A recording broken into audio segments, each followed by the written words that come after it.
Aujourd'hui, nous allons voir deux cryptides tellement étranges que leur concept est assez ridicule finalement.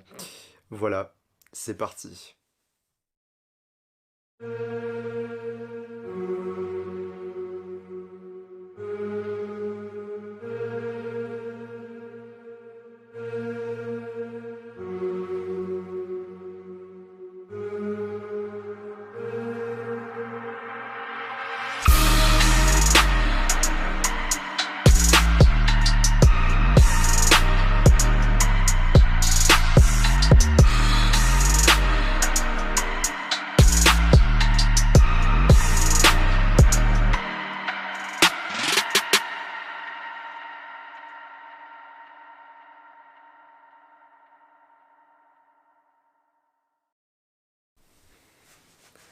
Putain, je suis trop fier de cette transition, elle va être dingue au montage.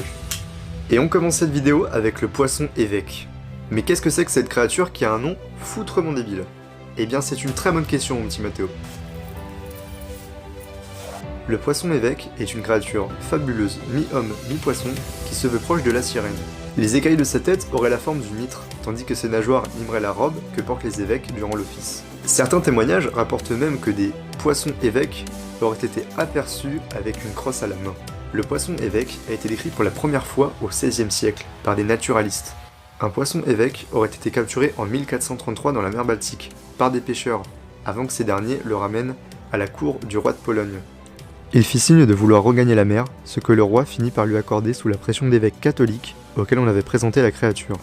Ce poisson évêque les remercia par un signe de croix et disparut dans la mer. Un des naturalistes précédemment évoqués ayant fait état de la première observation du poisson évêque, qui s'appelle Gessner, pas le poisson évêque, le naturaliste, fait état d'une autre observation. Cette fois-ci, cela s'est déroulé au large d'un fleuve en Allemagne. Mais ce dernier refusa de s'alimenter en captivité et mourut quelques jours après.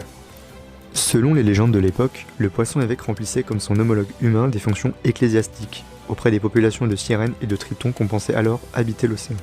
La légende du poisson évêque provient probablement d'observations de lamentins ou d'anges de mer, tout simplement. Et maintenant nous passons au deuxième cryptide, c'est-à-dire le Mananangals. Ces cryptides, originaires des Philippines, voleraient jusque dans les chambres des femmes enceintes. Elles utiliseraient alors leur longue langue en forme de trompe pour sucer le cœur du fœtus ou bien se délecter du sang de la mère pendant son sommeil. Une version de la légende veut que le bas de leur corps, resté au sol, serait particulièrement vulnérable et pourrait être détruit en le saupoudrant de sel, d'ail écrasé ou de cendre. Le torse volant incapable de rejoindre l'autre moitié du corps mourrait alors au lever du jour. Mais attendez, c'est pas tout. What? Dans d'autres régions, on raconte que les Manangals tiennent leur pouvoir d'un poussin noir logé dans leur gorge, et que ces derniers peuvent même mourir si on retire ce poussin. Soit en les faisant tourner sur eux-mêmes jusqu'à temps qu'ils vomissent, soit en les attachant à un arbre et en les enfumant jusqu'à temps qu'ils le crachent. Mais y a pas que ça. Pour certains, les Manangals se reproduisent en crachant un poussin noir dans la bouche de leur victime. Pour d'autres, les gens deviendraient des Mananangals par simple contact avec l'une de ces créatures, en avalant leur salive par exemple, en mangeant de la chair humaine, ou les crachats des malades. Au choix, faites comme vous voulez. C'est pas mes notes. Comme les vampires, les Mananangals détesteraient l'ail et le sel.